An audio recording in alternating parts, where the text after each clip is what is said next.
Mga kasama, lumakas pa at isa ng tropical storm ang Bagyong Jenny. Huling namata ng bagyo sa layong 1,145 kilometers silangan ng Central Luzon. Kumikilos ito pagkanluran sa bilis na 15 kilometers per hour. Taglay ang lakas ng hangin maabot sa 65 kilometers per hour at pagpugsong 80 kilometers per hour.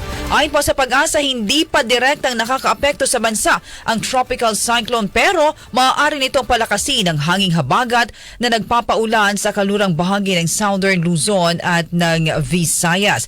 Hindi naman sinasantabi ng Pag-asa ang posibilidad na maglandfall o lumapit ang bagyo sa extreme northern Luzon o sa northeastern mainland Cagayan. Inaasang lalakas pa ito at magiging severe tropical storm ngayong araw at posibleng umabot sa typhoon category bukas o sa Martes.